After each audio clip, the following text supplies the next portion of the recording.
Come in. Welcome. I'm E.G. Marshall. Where do people go when they disappear? We're not talking about those folk who have every good reason and understandable motive to drop from sight. No, we mean people who were on their way somewhere and who never showed up and have never been heard of again. And the people we're talking about were solid, substantial, dependable people. A well-known judge, a famous aviatrix, a United States naval vessel, a patrol of Air Force bombers, a commercial airliner, and others too numerous to mention. What happened to them? Is there an explanation? Our mystery drama, The Triangle, was written especially for the Mystery Theater by Sam Dan and stars Mercedes McCambridge. It is sponsored in part by Sign-Off, the sinus medicines, and by the Florida orange growers. I'll be back shortly with Act One.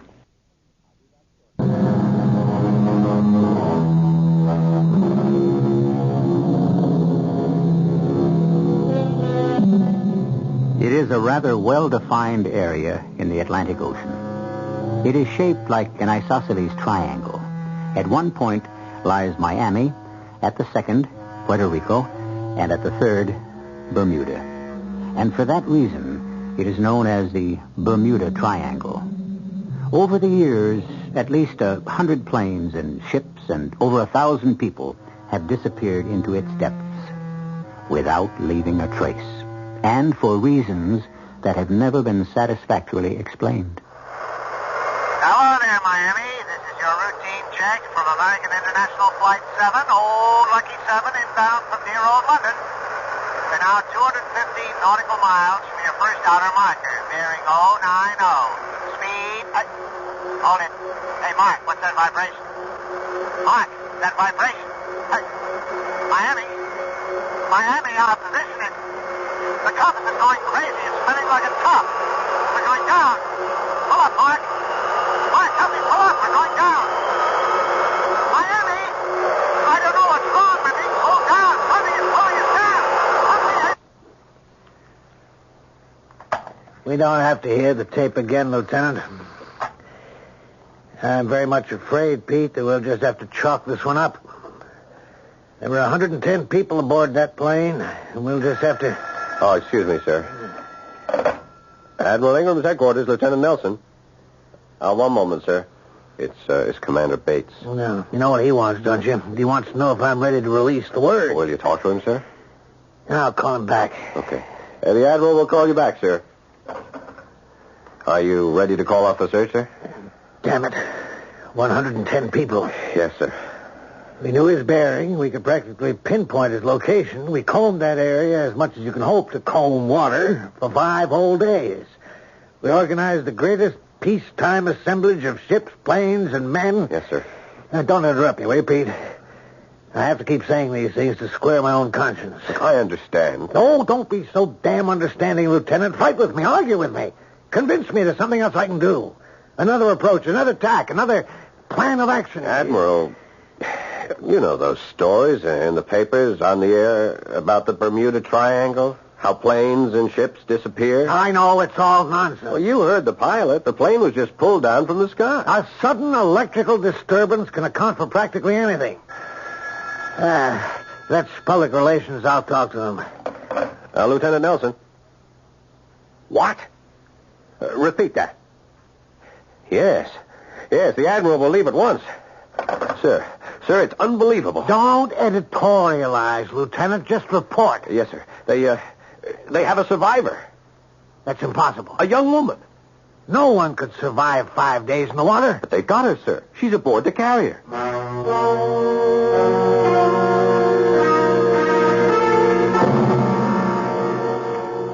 Miss Roberts, I'm Admiral Ingram. This is Lieutenant Nelson. The doctor said you could talk to us. Yes. It must have been a harrowing experience. I'm all right. Yes, I see that. Miss Roberts, you know you're the sole survivor. That's what I've been told. Can you tell us what happened? I don't know what happened. Well, surely you can remember something. I don't remember anything. Yes, well, perhaps this isn't a good time to talk to you. No, that doesn't matter. I just can't tell you anything. Miss Roberts, your plane went down 5 days ago. Yes, according to the calendar. And you were just picked out of the water this morning. Yes. And you claim to be Judy Roberts. I am Judy Roberts. The Judy Roberts who was a passenger aboard American International Flight 7 from London to Miami on June the 15th. Yes. Admiral, may I talk to you a moment? How could she live 5 days in that shark-infested sea? Well, she was lucky. She could survive without food, without water? Obviously. Well, why doesn't she look it? Why isn't she all shriveled up and dehydrated? Why isn't her skin burned and raw? Why isn't she hysterical or delirious? She looks as if she just stepped out of a heated swimming pool at a country club. Yes, I thought of that, too. We sent her fingerprints for confirmation. We checked out her teeth with a dentist. She's Judy Roberts. Miss Roberts, why won't you tell us what happened? I told you I don't remember. Well, could you tell us everything you do remember? I was sitting in my seat. I'd fallen asleep. Yes? And I was conscious of a loud roaring sound. I don't know if I was still asleep or awake. I had the frightening feeling that I was falling, that the plane was out of control. And then I must have fainted, because the very next thing I knew, I was here in this bed, and I was told that I'd been rescued after 5 days in the water. And I'm now on an aircraft carrier. And that's all you know? That's all I know. You have no memory of the crash? No. You remember how you got out of the plane? No. The life belt you were wearing, do you remember inflating it, putting it on? No. Well, how about the 5 days you spent in the water? I don't remember being in the water. Miss Roberts, look, may I say something? Yes, if you like. We have 3 possibilities here. First, you're not Judy Roberts. I am Judy Roberts. Second, you never got on the plane. I was on the plane. The ticket man at the gate would remember me because I almost missed it, and they held it for me. He put me on board himself. And besides, if I wasn't on that plane, how did I wind up in the water? What's your third possibility? You're lying. About what? You didn't spend 5 days in the water. Well, where did I spend them? You tell me. I told you. I don't remember. Miss Roberts, it is vital for us to know what happened. And were there any strange noises?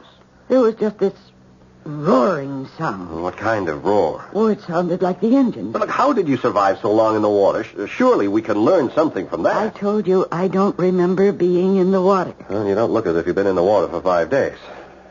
Well, that's where your helicopter pilot found me. Now, Lieutenant, if you have no other questions, I would like to rest for a while. All right, Pete. She didn't spend 5 days swimming in the water. Would the Admiral know how she spent them? She was floating in the water. On what? Her seat was just to the rear of the galley. The portion of it probably broke off and afforded her a kind of raft. The portion may have contained food and canned drinks. She could have had blankets to shield her from the sun. Sir, how does it happen that this so-called raft was never spotted? Well, Lieutenant Miller, who sighted her, says his attention was attracted at first by something shiny that looked like a painted part of a fuselage. Well, why wasn't it there when he arrived? Well, it probably sunk. Yes, sir. It keeps itself and Miss Roberts afloat for 5 days and suddenly sinks just when rescue comes. Pete, it didn't have to sink suddenly. It may have been sinking slowly all those 5 days and finally went under just before Miller got there. Yes, sir. Now, Pete, you had raised an excellent question about her physical condition, and we've just been able to account for it. So why aren't you satisfied? Well, why doesn't she remember any of this?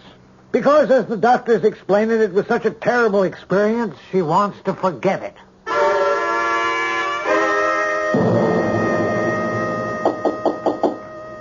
Come in. Oh, Miss Roberts, I'm sorry to bother you. Then why do you? I don't know, but I wish I could believe your story. Lieutenant, it doesn't matter to me whether you do or not. No, I don't believe that either. Because it does matter.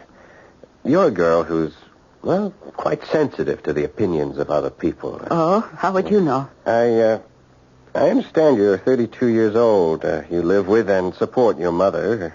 That tells me something right there. Why? Well, when an unusually pretty girl still lives at home after she's 30... Really, I don't think that should concern you. That's true.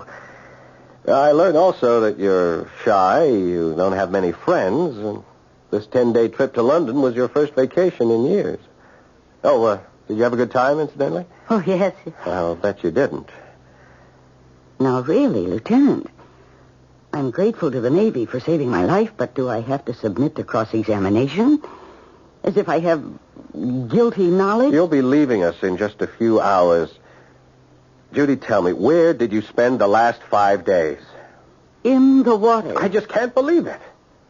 Well, do you believe that the plane went down? It had to go down. Then where else could I have been? I can't believe you were in the water. I'm sorry. I'm sorry, too. I'm sorry for you. Why? Your troubles are about to begin. Well, I've just been rescued. My troubles are over. Judy, do you realize you are the sole survivor? You are, aren't you? Yes.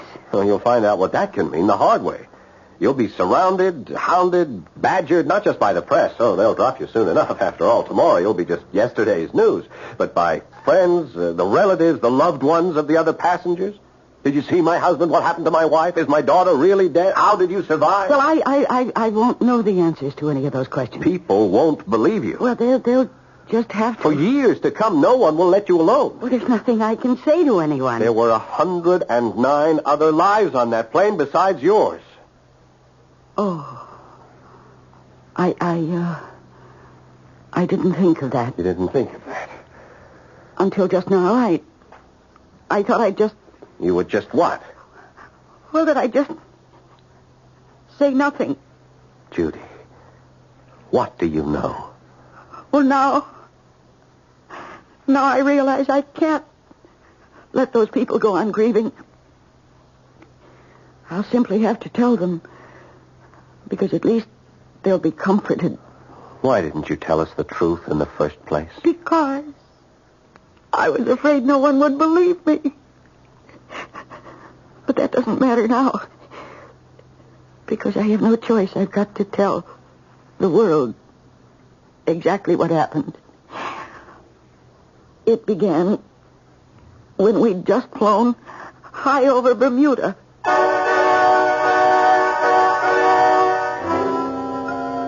Well, properly speaking, it will begin when I shall return with Act 2 in just a few moments. Some of you strict constructionists might grumble, why couldn't she tell it to us in the beginning of Act 1? To which I have but one answer. It's her story, and she's telling it in her own way. But however it's told, I assure you, it's well worth waiting for.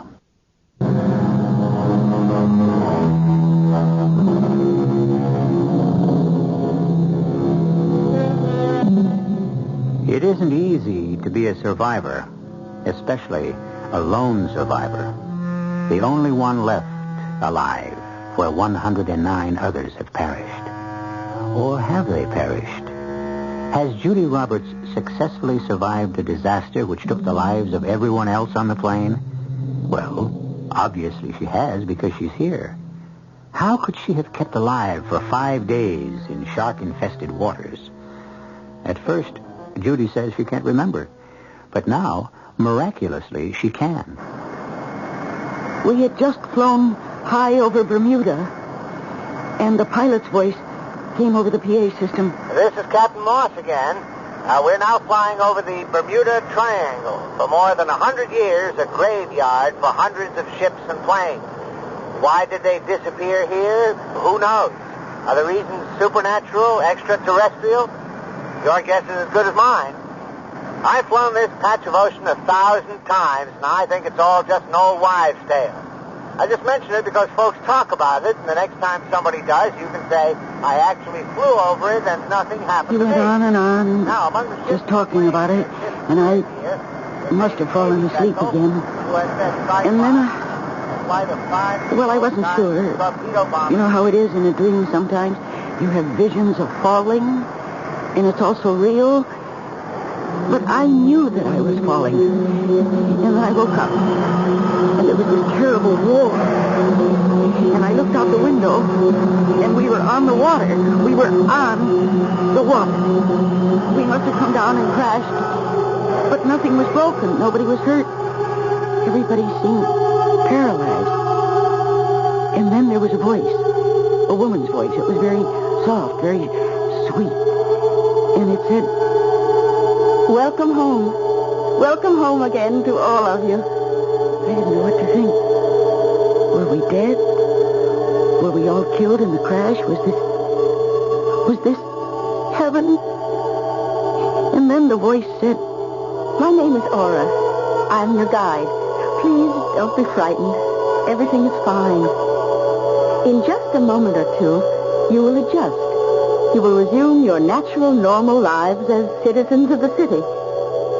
Everything you think you feel now, all the ties that bind you to the illusory world you've just left, will disappear.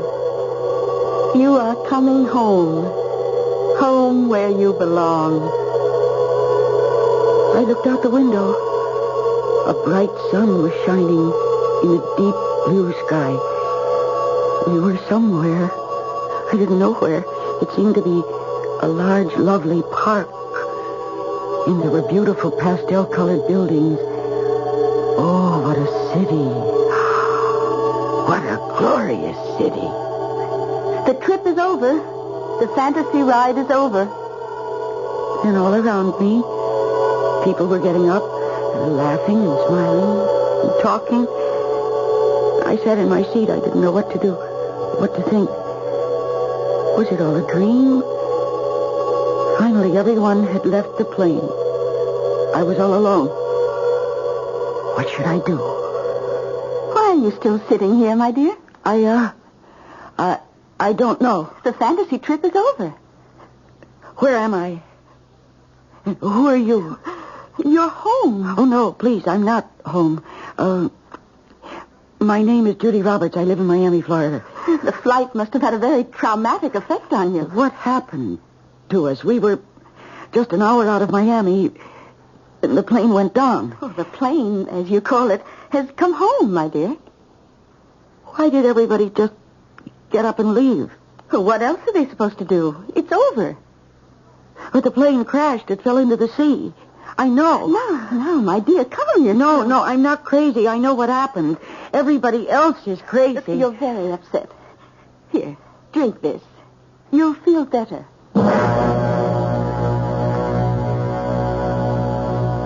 You're the very first person who went on a fantasy tour and simply cannot seem to snap out of it. Please, will you humor me? Tell me who I'm supposed to be. My dear, you're a citizen of our city. What city? The city. The city of the people. Which people? The people. Your people. Who am I? Your name is Allah. Where's my mother? Your mother? There's no record of your having a mother. Oh, dear. Arda, please come in. Hello, Alla, darling. Well, you're our pilot. You're Captain Moss. Darling, what are you saying? You're our pilot. The pilot on Flight 7. American International Airlines, Flight 7, London to Miami. We crashed. We went down. Oh, no. Oh, why doesn't he remember? Why doesn't he? Because it never happened. Oh, you are Captain Moss. My dear, you're ill. What have you done to us? Who are you? Arda, will you watch over her? Of course. I love her. Let me know if she isn't feeling better. I'll look in on you soon again. Captain Moss, how did it happen? How did all this happen? Listen, Alla. No, my name isn't Alla. And you listen. You're an airline pilot, and I'm a secretary. I live in Miami. Miami? Yes, please, now let me talk. We were somewhere between Bermuda and Miami when the plane suddenly went down. It crashed. I don't know why it wasn't destroyed. I don't know why we weren't all killed. Well, it must have been part of the fantasy. But everybody on the plane began acting so strangely, as if they didn't know who they really were. As if they were other people. And you yourself, you think that you're somebody else. But you're the pilot, you're Captain Moss. Who are these people who have seemed to have captured us? No more fantasy trips for you, my sweet. Oh, I can't seem to reach you. Don't you remember? Oh, what a beautiful day. Let's take a stroll. The sun, the air, it'll clear your head. Isn't anybody going to be worried about you? I know my mother will be frantic. I didn't know you had a mother. You never spoke about her. Tell me more. But not here. In the park.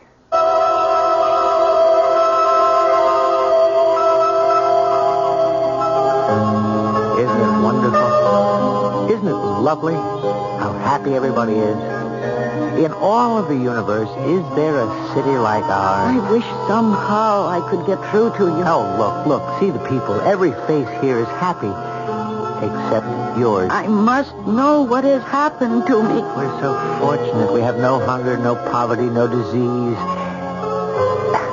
Now, I have an impression from some of the fantasy trips that there are other worlds not as lucky as ours. Captain Moss. Why do you call me Captain Moss? My name is Arda. You chose it. I chose it.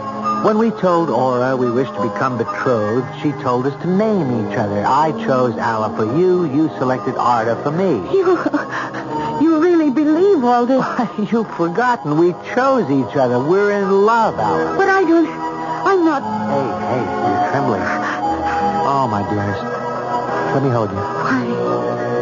Why aren't we in the water? Why aren't we drowned? No, my darling. Everything's all right. I'm here. You have nothing to worry about. Oh, I don't know what to think. Hey, look. It's starting to rain. Let's go to the museum. Hurry. I don't want you to get wet.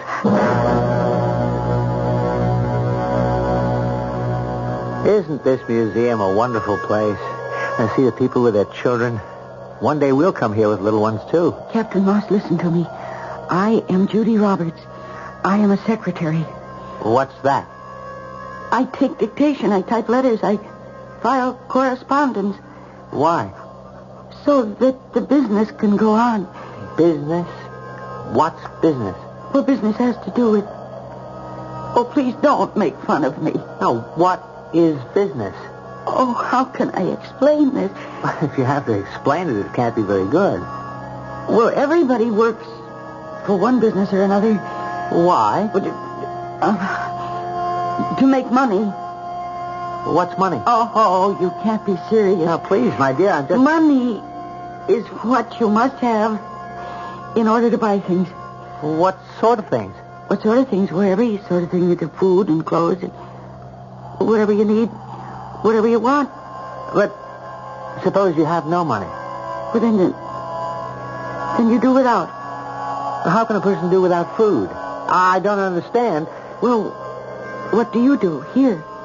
I paint pictures. I bring them to the museum. People come here and enjoy them. My brother is a farmer. He raises fruit. He brings it to the plaza. People see it. They eat. They enjoy it. But how do things get done? How do you build houses? Everyone does what he knows how to do and shares with everyone. Well, suppose someone takes more than his share. I don't understand. Why would he want to do that? Oh, this must be utopia. Oh, why am I fighting this? Why indeed? Is there a better place? A happier place than our city? Wait a minute there. In that huge space, what's in there? Oh, that's the fantasy exhibit. The fantasy exhibit? Yes. Artifacts from fantasy trips. Look. Those are ships and planes. Well, that's what you want to call them. Look at that ship. That's a naval vessel. What? Yes, you can read the name, the USS Cyclops. It's a Navy ship that disappeared in the Bermuda Triangle. The Bermuda Triangle? Yes, you know what it is. You spoke to us about it on the intercom before we crashed. Now, my darling, and you have... See, those Navy planes. Those 5 old-fashioned Navy planes. You even said what they were, torpedo bombers. And that freighter, you even told us her name, The marine sulfur queen. No. It's no fantasy. Those are real. And I'm real. And you are real. What are we doing here? What is this place?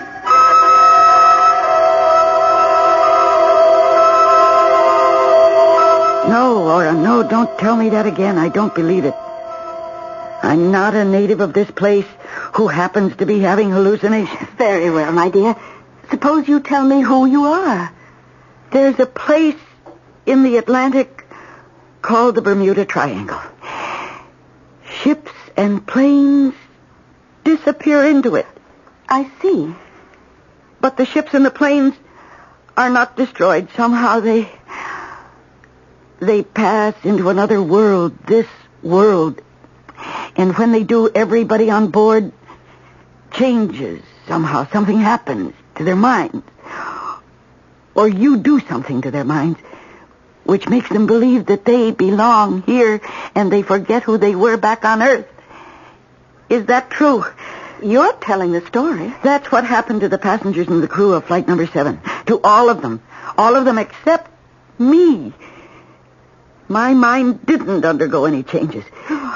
Yes, I see that now. Oh, then you admit it. Oh, yes. We wish you no harm, only good. And now that you're here, I'm afraid you must stay.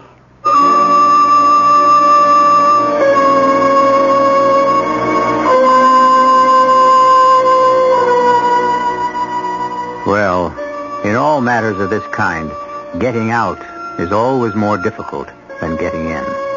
However, considering the way the place is set up, why should she even want to leave? You realize, of course, that she does manage to get back here, because back here is where we first met her. How?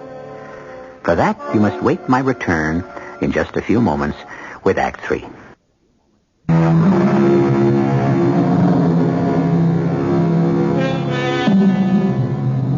There's an area in the Atlantic known as the Bermuda Triangle.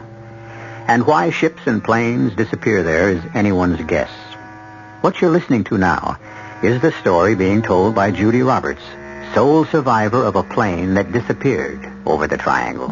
And she insists that it's a gateway to another world, a world she has become desperate to leave. Please, I must go back. I'm sorry. It can't be done. Well, you brought me here. Why can't you send me back? Well, we've never tried it before. No one has ever asked to leave. I must go back. Why? Look at what you have here. Peace, plenty. It's a paradise. Yes. And most important, love. Who loves you? What man loves you back in your other world? No one. Here, Arda. Very well, I should call him Captain Moss. He loves you, and you love him. I don't know. You fell in love with each other on the plane. Neither of you knew it. Had you gone on to land in Miami, you would have parted forever. We could feel this love. That's why we brought down your plane, so that your love could live. Are you saying that you brought down a plane, 110 people, just because of me and the pilot? But where will you find a better reason than love? But the people, the other people. They will be happier here, too. No, I can't stay. I can't. My mother, she's old. Oh, not that old. And she's ill, and she needs me. So does Captain Moss. Well, if I could forget the way all the others did, it would be right for me to stay, but I can't forget. I can't. Whatever it is you do to us, whatever it is you use, it doesn't seem to work with me.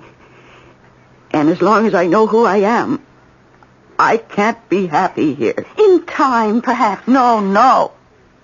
Don't take that chance. A chance? For your own sake. Every face I see here is smiling. But my face would be the different one. Everybody here is happy. I'm sad. Perhaps I would introduce this unhappiness, this sadness, this discontent into your city. Perhaps because of me, there would be trouble. If you go back, you will live to regret your decision. Oh, I regret it already. But please, let me go back. Oh, my dear. Please, please. Even if I'm wrong, I can't help it. That's me. That's how I am. Very well.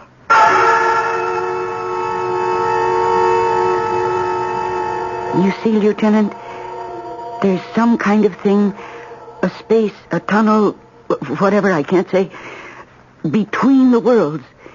And they took me to it. And then when they saw a helicopter off in the distance, they knew that I'd be safe. So they just sent me back. And that is what happened. Well, Lieutenant Nelson, can't you say anything? Wow. Is that all you can say? No. No, I can say this. Stick with your first story. Which story? The one where you just don't remember anything. But I'm telling you the truth. Yeah, you'll never get it to fly. Don't you believe me? Please, don't put me on the spot. Tell me. It doesn't matter. The problem is, look, if you tell that story, people are going to insist you're a nut. But it's true. Well, that won't help you. Look, I was wrong. You were telling the truth the first time when you said you couldn't remember. You're the one who convinced me to tell the truth. And I see now that you were right. I must tell the truth.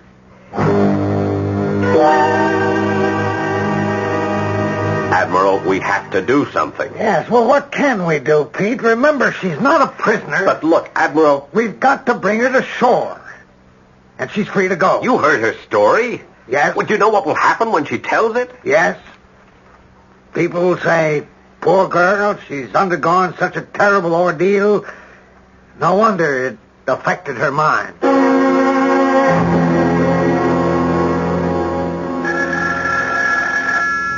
Judy! Judy! Yes, Mama. Do something about that confounded phone. I can't, Mama. It'll just keep ringing. Well, take the receiver off the hook or something.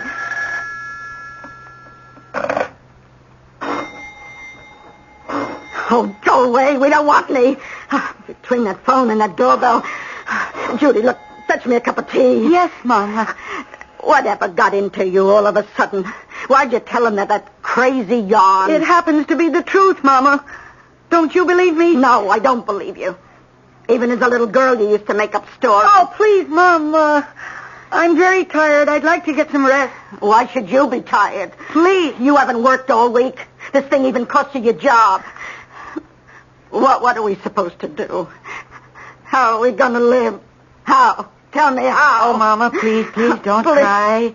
Everything's going to be all right. Why did you do it? Why did you tell that story? You know why, Mama. I didn't want all those people to grieve. You worried about all them people. But now, who's worried about you? Do they know you lost your job? That you're a prisoner in your own house? Do they? Do they care? Please, Mama. I came back here to take care of you. I came back here because I was afraid you couldn't make it by yourself. I gave up everything for you. Why did you ever give up for me? You were too shy to go out with boys. Too timid to get a job which would make demands on you. And why am I shy, Mama? Why am I timid? It's because of you. I had paradise, Mama. I had utopia in my hands.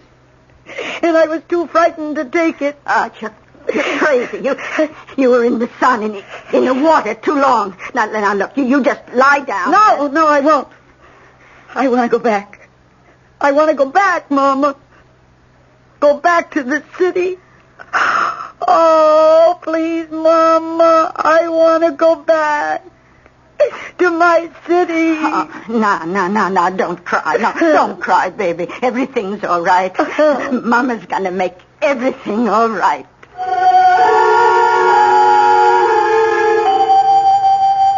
There's nothing further on Judy Roberts' disappearance. She left from the rest home in which she was staying early this evening. Admiral, I think the police could find her if they checked out the local boatyards. Is that so, Lieutenant? Yes. Look, I would say she rented herself a boat, and she's gone out to look for her city again.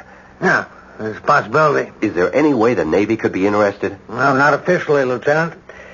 You see, we can't search for anyone until after it's assumed they're on the water, or in it. And then we have to be asked or ordered. Yes, I was afraid of that. Are you qualified in torpedo boats? What? No, sir. Well, if you want to log in some time... Oh, yes, I understand, sir. As a matter of fact, I might just come along for the ride.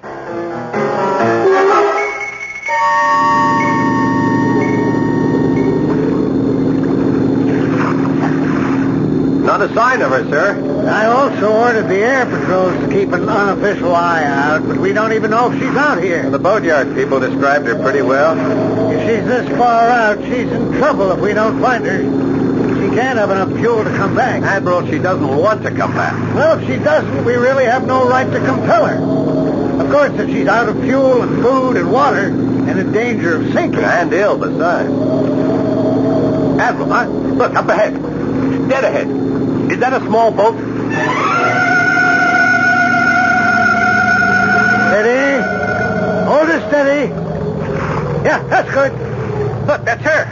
There, she's lying on the Hold her bottom. steady there. Corman, we'll need some blankets and something hot to drink. I'll go into the boat and get her. All right, let's do it quickly, Pete. I don't like the shape of those clouds. Hold that boat steady. Judy. Oh, no. Go away. Judy, you'll die out here. There's a storm coming. No. I'll be all right. I'm looking for Aura. She'll know that. Taking you off this boat. Oh, no, don't, please. Judy, you don't want to die. No, let me go, please. I'm too tired to fight you. Put me down.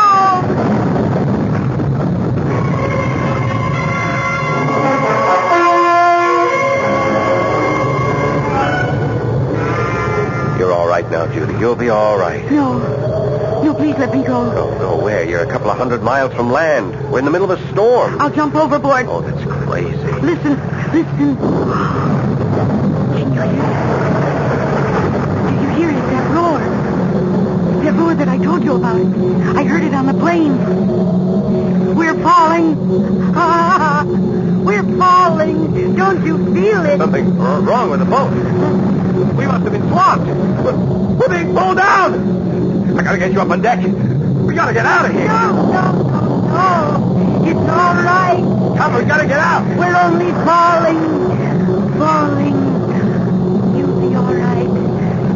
It's only a fantasy trip. Don't be afraid.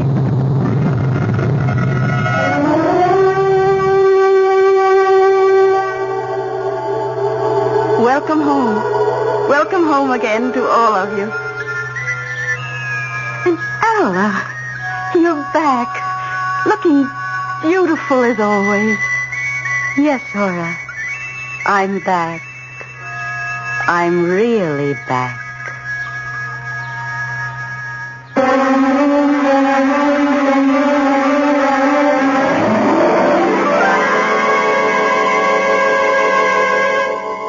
According to the papers and the broadcasts, a torpedo boat went down in a violent storm with all hands. It's true the storm raged in the area of the Bermuda Triangle, but, well, what does that mean? Ships and planes have a habit of disappearing. So do I, but only for a few moments. I, at least, shall return shortly.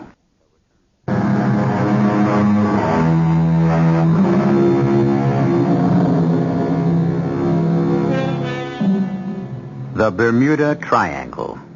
Fact or fiction? Myth or reality? Everything you've heard on our show, every way of accounting for it, or not accounting for it, has been the subject of lengthy debate. Is it the passage to another world? Some insist it is. Is it the playground of a superior race of men who amuse themselves with us mere mortals? There are those who believe it. Our cast included Mercedes McCambridge, Paul Hecht, Bryna Rayburn, and Robert Dryden. The entire production was under the direction of Hyman Brown. Radio Mystery Theater was sponsored in part by Anheuser-Busch Incorporated, brewers of Budweiser. This is E.G. Marshall inviting you to return to our Mystery Theater for another adventure in the macabre. Until next time, pleasant dreams.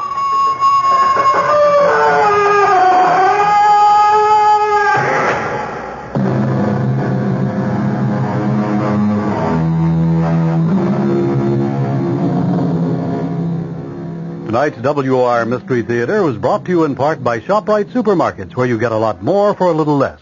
The preceding program is furnished by CBS Radio.